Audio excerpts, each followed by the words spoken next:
오래전 미국 어느 산골 마을에 홀어머니며 외아들이 살고 있었습니다. 어머니는 낮에는 양계를 했고 밤에는 삭바느질을 해서 이 아이의 등록금을 준비했습니다. 아이는 부지런히 공부를 했고 고등학교를 졸업할 때에 전교 수석 대통령상을 받게 되었습니다. 마땅히 어머니가 졸업식장에 가야겠지만은 변변히 입고 갈 만한 옷 한 벌이 없었습니다. 어머니는 얘야, 내 졸업식장에 엄마가 꼭 가고 싶지만은 갑자기 급한 일이 생겼구나. 어머니의 마음을 알아차린 이 아이는 어머니의 치맛자락을 잡고 매달려 애원합니다. 어머니 없는 졸업식장은 내게 의미가 없습니다. 제가 금메달을 목에 걸 터인데 그 금메달은 바로 어머니의 것입니다. 지난 3년은 어머니의 눈물로 이어져 왔던 시간들이었습니다. 그래서 어머니가 졸업식장에 참여를 합니다. 금메달을 목에 걸은 이 아이는 답사를 한 다음에 어디론가 쏜살같이 달려갑니다. 한켠 남루한 옷차림을 입고 앉아있는 어머니 목에 그 금메달을 달아드립니다. 이건 어머니의 몫입니다. 이 효자들은 잘 자라서 미국의 대통령이 됩니다. 28대 윌슨 대통령입니다. 그가 재임 중에 있었던 1914년 국회의 동의를 얻어서 5월 둘째 주일을 어머니 날로 지키기로 합니다. 자신의 가슴 속에 불일 듯 일어나는 어머니에 대한 효심을 표현하기 위해서 모든 사람들이 가슴에 붉게 타오르는 카네이션을 달고 어머니 날을 지키게 했습니다. 요즘 우리나라에서는 어머니만 어버이드냐, 아버지도 있다. 요즘 아버지들이 더 외롭다. 그래서 어머니 날을 어버이날이라 언젠가부터 부르고 있습니다. 하나님의 백성들이 지켜야 될 최소한의 계명을 십계명이라고 합니다. 모세가 하나님으로부터 직접 받은 십계명 돌판은 두 개로 되어져 있습니다. 하나님과의 관계를 다룬 돌판, 사람과의 관계를 다룬 돌판이 그것이었습니다. 두 번째 돌판은 사람과 사람의 관계를 다룬 6가지 계명이 새겨져 있는데 그 순서는 중요성과 무게를 나타냅니다. 제5계명, 사람과의 관계 첫 번째 계명, 내 부모를 공경하라는 것입니다. 그래서 성서주석학자들은 제5계명을 율법의 중심점이요 10계명의 배꼽이라고 부릅니다. 이 둘째 돌파는 한결같이 가정이 얼마나 중요한가, 가정의 소중함을 드러내주는 계명입니다. 뿌리 없는 나무가 없듯이 자식이 없는 부모는 있지만은 부모 없는 자식은 없는 거지요. 그러므로 가정의 기초 윤리는 내 부모를 공경하라는 말씀입니다. 이것이 건강한 가정의 첫 번째 계명입니다. 그 나머지 계명은 어떻게 가정을 건강하게 꾸려갈 수 있을 것인가 하는 교훈입니다. 간음하지 말라, 남의 가정을 파괴하지 말라는 겁니다. 도적질하지 말라, 남의 가정의 환경을 소중히 여기라는 것입니다. 내 이웃의 아내나 남종이나 여종을 탐내지 말라, 내 행복의 근원을, 이유를 너의 가정 안에서 찾으라는 말씀입니다. 그러나 오늘 이 기초관계가 무너진 사회는 주춧돌이 뒤집어진 주택 마냥 많은 위기를 가져오고 있습니다. 일찍이 성경이 예언을 했습니다. 사도 바울이 로마서 1장에서 하나님을 떠난 사회의 여러 가지 현상들을 말씀하는 가운데에 부모를 거역하며 라고 말했습니다. 디모데후서 3장 1절 이하에서도 말세에 고통하는 때가 이르리니 부모를 거역하게 될 것이라고 얘기했습니다. 종말의 때가 되었을 때에 첫 번째 나타내는 그 징표가 사람들 마음속에 부모를 공경하지 않을 것이고 거역하게 될 것이라 말하고 있습니다. 그래서 효도가 살아있는 사회는 희망이 있는 사회입니다. 불효가 만연된 사회는 망해가는 사회입니다. 효도하는 자는 복을 받고 불효하는 자는 벌을 받게 되어져 있습니다. 옛날 조선시대 어느 임금님이 한양을 떠나 개성을 방문하게 되었더랍니다. 이 마을 저 마을 사람들이 소식을 듣고 임금님을 뵙기 위해서 도일에 서 있습니다. 연로하고 병든 한 노모가 자식에게 말합니다. 내가 이 나라에 태어나 이 백성으로 살면서 임금님의 용안을 배운 적이 없는데 이 마을에 지나가신다고 하니 용안을 뵙고 죽었으면 좋겠다. 그래서 아들이 병든 어머니를 등에 업고 50리길을 걸어갑니다. 그리고 임금님의 행차가 지나갈 때 목마를 태워드립니다. 그 광경을 보고 있던 임금님이 저 아들을 불러오느라 효심을 헤아리고 큰 상급을 내렸습니다. 이 소식이 온 나라에 전해졌습니다. 한 번은 또 다른 마을을 지나가게 되는데 이 소식을 들은 한 아들이 효자가 아니었습니다. 근데 억지로 어머니를 등에 업고 임금님 행차를 찾아갑니다. 보라는 듯이 어머니를 목마를 태워드립니다. 임금님께서 저 아들 불러오느라 상급을 주라. 신하들은 이미 알고 있었습니다. 저 아들은 효자가 아닙니다. 그 소식을 듣고 상급을 타기 위해서 저짓을 하고 있는 겁니다. 벌을 내려야 됩니다. 그때 임금님이 끌끌 웃으시면서 하시는 말씀, 효도는 흉내만 내도 좋은 거다 그랬답니다. 한번 따라하시 바랍니다. 효도는 흉내만 내어도 좋은 거다. 성경은 오늘 우리에게 명령합니다. 내 부모를 공경하라. 여기 공경이란 말은 무겁게 여기라는 얘기입니다. 우리 몸에 오장육부가 있는데 간장이 있습니다. 얼마나 중요한 기관입니까? 이 공경이란 말이 명사역으로 쓰여질 때에 간장이 되는 것입니다. 우리가 하나님을 영화롭게 여기고 존귀하게 여기라고 그러지요. 여기 존귀라고 하는 말이 바로 공경이란 말과 동일한 말입니다. 이 말은 내 부모가 훌륭할 때만 공경하라는 것이 아닙니다.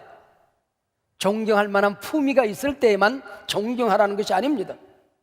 설령 부모가 공경받을 만한 자격이 없다 해도 공경하라는 것입니다. 하나님을 경외하고 하나님을 존귀 여기는 자는 육신의 부모를 공경하게끔 되어 있다고 하는 것이죠. 모든 효자가 다 성도는 아니지만 모든 성도는 모두 다 효자로 살아가는 것입니다. 예수님 효자이길래 아버지의 명을 따라서 이 땅에 인간의 몸을 입고 오십니다. 십자가에 달려 돌아가십니다. 성경에 보면 어릴 때 예수님께서 어떻게 사셨는지 기록이 그렇게 많지 못합니다. 2-3절 정도가 전부입니다. 그 가운데 누가복음 2장 51절, 예수께서 함께 내려가사 나사렛에 이르러 순종하여 받드시더라. 어린 예수님, 자신을 낳아준 아버지가 아니지만은 순종하여 받드시더라. 어린 예수님이 효자로 사셨다고 하는 것입니다. 예수님께서 십자가에 달려 돌아가십니다. 가쁜 숨을 몰아쉬며 7마디 말씀을 하십니다. 그래서 십자가 위에서 하셨던 7마디 말씀이라고 하여 가상칠언이라고 합니다. 이 긴박한 상황 속에서 울고 있는 어머니를 향하여 여자여 보소서 아들이니이다. 보라 내 어머니라. 그리고 사랑하는 제자에게 어머니를 맡깁니다. 여기 여자여 군왕, 이 말은 여인에게 보낼 수 있는 최고의 존경을 표시하는 말입니다. 십자가가 무엇입니까? 우리의 죄를 담당하는 자리 아닙니까? 모든 저주를 씻어주는 자리 아닙니까? 우리의 허물과 실수, 온갖 잘못된 것을 다 덮어주는 자리 아닙니까? 근데 이 자리에서 예수님께서 이 땅에 살아가는 모든 사람들의 불효를 덮어주고 계시는 것입니다. 우리 가운데 나는 효도에는 자신이 있다, 나는 효도에는 허물이 없다고 할 수 있는 사람이 도대체 누가 있겠습니까? 모든 사람들이 불효의 짐을 지고 살아가는 것입니다. 이 아픔을 씻어주시기 위하여 우리 예수님 십자가 위에서 불효의 죄짐을 담당해 주신 것입니다. 예수님께서 십자가에 달려 돌아가심으로 말미암아 모든 죄인들을 의롭다 일컬어 주셨던 것처럼 모든 불효자들에게 효도의 능력과 효도의 마음을 부어주신 것입니다. 그래서 우리 성도들은 이 땅에 살아갈 때에 효자로 살아가는 것입니다. 효자 성도는 효도의 이유도 다르고 방법도 다릅니다. 왜 우리가 부모님을 공경해야 되는 것일까요? 하나님께서 내 생명을 이 땅에 보내주실 때에 이 지구상에 수를 헤아릴 수 없는 많은 사람들이 있지만은 그 가운데 한 아버지, 한 어머니를 선택하여 내 생명을 이 땅에 보내주신 것입니다. 하나님을 대신한 존재들인 것입니다. 하나님을 공경하듯이, 하나님을 존귀 여기듯이 내 아버지, 내 어머니를 존귀 여기는 것이죠. 그런데 나이가 들어가다 보면 어머니보다도 아버지보다도 이젠 자식들이 똑똑해지기 시작합니다. 아니, 연로해진 아버지, 어머니 실수가 많아지기 시작합니다. 그때에 우리는 효도하는 기회를 사야 되는 것입니다. 내 어머니 병들어 수술하시고 누워 계시던 몇 달 어간이었습니다. 하는 일마다 실수투성입니다. 그때마다 속으로 웃으면서 내 어린 시절 내 어머니도 내가 저렇게 실수하고 모자랄 때에 우리 어머니 날 돌봐주셨겠죠. 식구들이 어머니를 돌봐드립니다. 당신의 손으로 밥을 드실 수가 없습니다. 그래서 부드럽게 죽을 쑤어서 후후 식혀서 한 숟갈씩 넣어드립니다. 내가 내 손으로 밥 먹을 수 없을 때에 내 어머니 내 입에 이렇게 밥을 넣어주셨겠지. 그리고 어머님이 마지막에 오락가락 하시면서 치맥기를 보이십니다. 제가 밖에서 움직이다가 집에 들어가면은 갑자기 내 어머니 나를 못 알아보면 어떡하나 싶어서 하루 일과가 마치면은 미친 듯이 집으로 달려갑니다. 어머니하고 뛰어들어가 어머니를 휠체어에 앉혀드리고 그리고 아파트를 마실을 돌아다닙니다. 산보를 합니다. 어머니가 알아들으시든 못 알아들으시든 하루 동안 있었던 이런 일 저런 일 어머니에게 말씀을 드립니다. 내 마음속에 그런 생각이 듭니다. 내가 어릴 때에 내 어머니 내 손을 잡고 마을을 돌아다니면서 나를 자랑스럽게 생각했을 거야. 내 어머니 얼마나 기뻐했을까. 늙으신 어머니 내가 모시고 다니면서 기뻐해야지. 마지막에는 대소변을 가리지 못합니다. 내가 어릴 때에 똑같이 똥 싸고 오줌 싸도 내 어머니 나를 돌봐주셨듯이 우리가 돌봐드려야지 식구들이 마다하지 아니하고 어머니를 돌봐드리는 것입니다. 그리고 내 어머니 천국에 보내드렸는데 그러고 났더니 식구들 가슴 속에 마지막에나마 조금 효를 갚았다는 생각이 들어서 눈물을 닦을 수가 있었습니다. 그날 제 어머니 너무 오래 살아 자식들에게 폐가 되면 어떠거나 걱정을 하셨던 모양입니다. 이때 제 아내가 어머니에게 어머니 오래만 사세요. 어떤 일이 있어도 기쁨으로 돌봐드릴 테니 염려하지 마시고 오래만 사세요. 아내가 없이 저와 어머니와 단둘이 있으면 그 말 한마디가 그렇게 고마웠던 모양입니다. 몇 번이고 똑같은 말씀을 되뇌입니다. 네 아내가 나한테 이렇게 얘기했다. 그게 그렇게 자랑스러우셨던 모양입니다. 효도받았던 어버이들의 자랑이 이것 아닙니까? 어버이의 최고의 영광이 무엇입니까? 내가 낳은 자식들부터 공경받는 것입니다. 어버이의 최고의 보람이 무엇입니까? 내 몸으로 태어난 자식들이 나를 사랑해 주는 것입니다. 이 땅에 사는 어버이들의 가장 서러운 일이 무엇일까요? 내 몸으로 낳은 자식들로부터 공경과 사랑을 받지 못하고 살아가는 것일 것입니다. 열왕기상 2장 19절에 솔로몬 임금도 밧세바가 이에 아도니아를 위하여 말하려고 솔로몬 왕에게 이르니 왕이 일어나 영접하여 절한 후에 다시 왕좌에 앉고 그의 어머니를 위하여 자리를 베푸니 그가 그의 오른쪽에 앉는지라. 우리아의 아내였던 솔로몬의 어머니 고관대작 양반들로부터 얼마든지 무시당할 수 있는 처지였죠. 손가락질 당하고 비웃음질 당할 수가 있었을 것입니다. 그러나 임금이 어머니만 나타나면 자리에 벌떡 일어납니다. 두 팔 벌려 영접합니다. 어머니 앉으세요. 그리고 넙죽절을 합니다. 그리고 임금님과 꼭 같은 자리 오른쪽 자리에 큰 의자에 어머님을 메십니다. 왕이 이렇게 어머님을 공경하는데, 왕이 이렇게 어머님을 존귀 접대하는데 감히 그 어떤 신하가, 어떤 백성이 그 어머니를 무시할 수 있었겠단 말입니까? 어버이가 되고 나면 자식 때문에 사는 존재가 되어버리고 맙니다. 어느 광고 카피라이트에 쓴 글 가운데 이런 내용이 있더라고요. 29,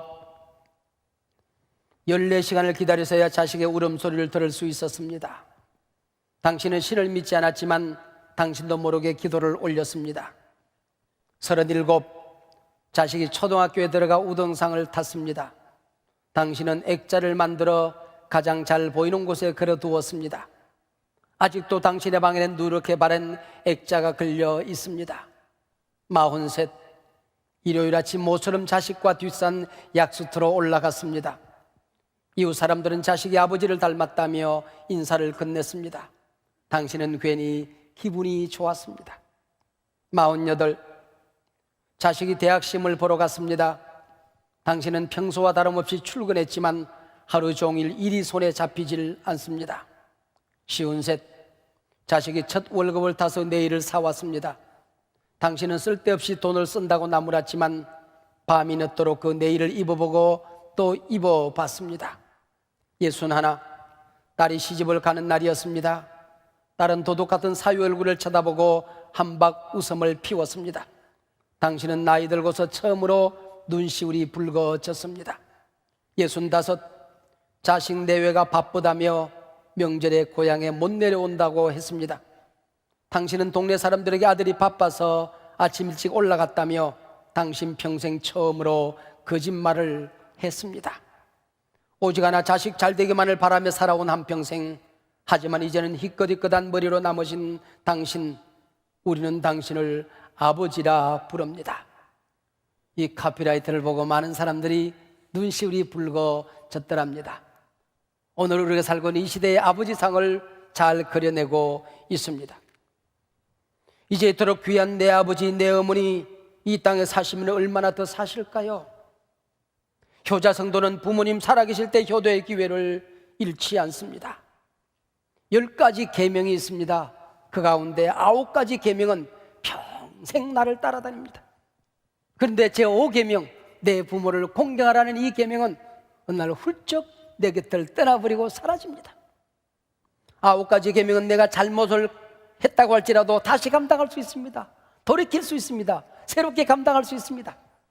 그러나 내 부모를 공경하는 제5계명은 어느 날 갑자기 내 곁에서 사라져버리고 맙니다. 그저께가 5월 8일 어버이날이었나요?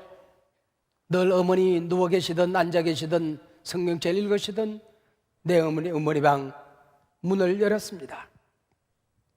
어머니가 거기 안에 계신 겁니다. 요즘 내 몸이 아프니 문득문득 어머니가 보고 싶어집니다. 내가 아픈 몸으로 잠이 들고 나면 몰래 내 손 잡고 기도하시던 따뜻한 손이 그리워집니다. 어버이 살아계실 때 섬기기를 다하여라. 한 번 가신 뒤에 애달다 의하리. 생전에 고쳐 못할 일은 이뿐인가 하노라. 어버이 잃고 서러워서 썼던 송강정철 선생의 시 아닙니까? 반중 좋은감이 고와도 보이나니 품엄직 하다마는 부모가 방길이 없으니 이를 서러워하노라. 홍시가 생겼습니다. 우리 아버지 얼마나 좋아하셨는데, 내 어머니 얼마나 좋아하셨는데, 손에 안고 달려들어가 드리고 싶은데 아버지 어머니 이 땅에 이미 아니 계십니다. 박인노의 초홍시입니다. 이 5번째 계명은 부모님이 돌아가신 다음에야 슬퍼하며 자녀들로부터 푸대접받고 늙음의 피해가 내 인생에 넘치는 그때 더욱 서러워지는 계명입니다. 나이가 들수록 더 슬퍼지는 계명이 내 부모를 공경하라는 계명입니다. 효자 성도의 마지막 클라이막스의 효도가 있습니다. 내 아버지, 내 어머니 천국 보내드려야 합니다. 육신의 부모님을 생전에 섬기를 다한다 한들 영혼을 제대로 섬기지 못했다고 한다면 불효자식인 게지요. 온 천하를 듣고도 내 생명을 잃으면 무엇이 유익하리요? 기름진 음식으로 접대하고 좋은 옷 입혀드리고 평생을 기쁘게 해드렸다고 할지라도 그분이 구원받지 못했다면, 그분이 하나님의 백성으로 돌아가실 수 없다고 한다면 우리가 불효자식이 되고 마는 것입니다. 우리 자신에게 물어보십시다. 내 아버지, 내 어머니 예수를 그리스도로 영접하셨는가? 내 아버지, 내 어머니 하나님의 아들, 딸이 되었는가? 오늘이 그분 생애의 마지막 날이라고 한다면 천국문이 활짝 열려지고 천군 천사 나팔 소리와 함께 아버지 품에 안길 것인가? 그럴 수 없다고 한다면 금식이라도 해보셨습니까? 아버지, 70인구 다 지옥 보내도 내 아버지 지옥 보낼 수 없습니다. 온 지구를 다 지옥에 집어넣어도 내 어머니 지옥에 넣을 수 없습니다. 아버지, 어머니 예수 믿으실 때까지, 교회 나가실 때까지 나는 밥을 먹을 수가 없습니다. 금식하며 기도해 보셨습니까? 효자성도의 효도는 하늘의 상급이 약속되어져 있습니다. 내 부모를 공경하라. 그러면 내 하나님 여호와가 내게 준 땅에서 내 생명이 길리라. 자녀들아, 주 안에서 너희 부모에게 순종하라. 이것이 옳으니라. 내 아버지와 어머니를 공경하라. 이것은 약속이 있는 첫 계명이니 이로써 네가 잘되고 땅에서 장수하리라. 왜요? 부모님을 섬기는 것이 하나님을 섬기는 것입니다. 우리 예수님 내 허물을 덮어주었듯이 늙어가는 내 부모님 허물을 덮어드리는 것이 효행인 게지요. 노아가 술을 먹고 벌거벗고 들어 누워 있습니다. 함이란 자식이 보니까 나이든 아버지가 벌거벗고 수치를 들여대고 있습니다. 비웃었습니다. 조롱했습니다. 떠벌렸습니다. 아버지의 허물을 덮어줄 줄 모르는 함을 하나님은 저주해버리고 맙니다. 그리고 벌거벗은 아버지의 수치를 덮어드리기 위해서 이부자락 손에 들고 뒷걸음질을 치고 들어가 아버지의 수치를 덮어주었던 셈과 야벳, 하나님께서는 셈과 그 자손들, 야벳과 그 자손들을 축복하는 것입니다. 아버지의 허물이 내 허물인 것을, 그 모습이 내일의 나의 모습인 것을. 명심보감 효행편에 보면은 내가 어버이에게 효도하면 자식도 효도한다. 내가 내 어버이에게 불효하면 배나 더 불효하게 될 것이라 말합니다. 사람이 무엇으로 심든지 그대로 거둡니다. 효를 심은 자 효를 거두는 법이며 불효를 심은 자 불효를 거두는 것입니다. 내가 부모가 되었다고 하는 것은 자식들에게 공경받는 부모로서 살아가라는 의미도 있는 것입니다. 여러분, 말씀으로 자식들을 잘 양육하라 교훈합니다. 자식들의 허물을 덮기 위해서 눈물로 기도해야 됩니다. 문득 칭찬하고 격려하고 축복할 수 있는 시간이 사라집니다. 자식들에게 축복을 남겨야 됩니다. 인생의 위기와 고난을 당할 때에 믿음으로 승리하고 견뎌내야 됩니다. 그래야 내 자식들 인생 살아가다 어려움과 고난이 있을 때에 내 아버지는 이런 어려움 속에서, 내 어머니 이런 고난 속에서 어떻게 기도하고 일어서더라, 자식이 그 유산을 가지고 살아가게 되는 것이죠. 주 안에서 내 부모를 공경하라. 주 안에서의 공경이 따로 있고 주 밖에서의 공경이 따로 있다는 말이 아닙니다. 네가 주 안에 있다고 한다면 너는 효자로 살아가는 것이야. 네가 구원받은 하나님의 백성이 되었다고 한다면 부모를 공경하고 살아가는 것이야. 그래서 모든 성도는 효자로 살아가는 것입니다. 말씀을 맺습니다. 일제시대 이흥렬이라는 청년이 있었습니다. 일본으로 건너가 음악을 공부하고 있었습니다. 다른 음악도들은 자기 피아노와 악기를 가지고 공부를 하는데 집안이 가난했던 이흥렬은 피아노 한 대가 없었습니다. 어머니에게 염체불구하고 편지를 썼습니다. 어머니, 음악을 공부해야 되는데 내 피아노가 없습니다. 다른 친구들은 다 이런 악기 저런 악기를 가지고 공부를 하는데요. 그 편지를 받아들고 어머니의 가슴이 아려왔겠죠. 머리카락을 잘라 팝니다. 산에 올라가 나무를 찍습니다. 철방울을 주워 모읍니다. 팔만한 것은 다 팔아서 400원을 만들어 피아노 값을 보냅니다. 그 돈 받아들고 피아노를 방 안에 데려다 놓고 피아노를 치다가 어머니 생각이 났습니다. 그래서 이런 노래를 만듭니다.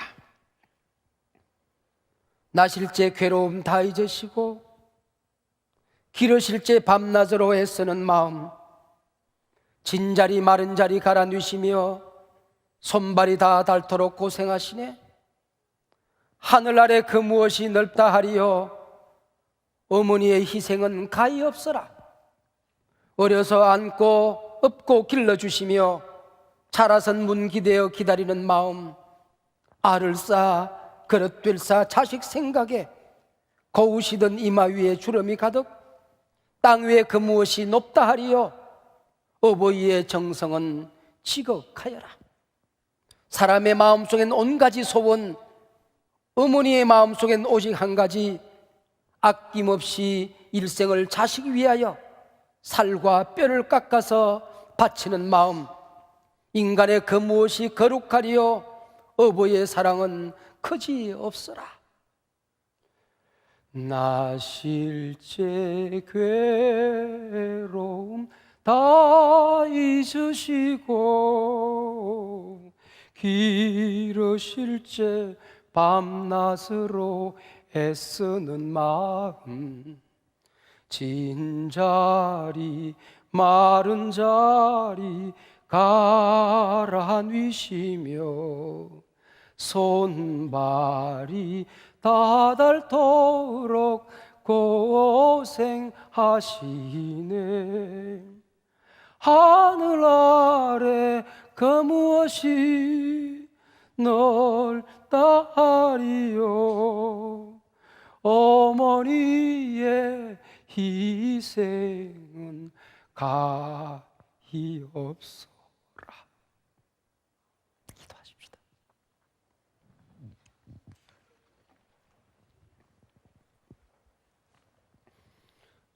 하나님 아버지, 내 아버지 내 어머니 통하여 못난 생명 이 땅에 보내주셔서 감사합니다. 그분들의 피부를 먹었고 자랐고 태어났고 그분들의 사랑을 먹고 자라왔습니다. 하오나 우리 속에 사악함이 가득하여 불효의 죄짐이 무겁사오니 오늘 불효의 짐을 다 거두어 주신 것 주여 감사합니다. 자식들에게는 본되어 살아가게 하시고 어버이는 공경하며 살아가게 하시며 가족 안에 화평과 행복과 기쁨이 넘칠 수 있도록 우리 믿음의 가족들 가정 복을 내려 주시옵소서. 예수님 이름으로 기도하옵나이다. 아멘.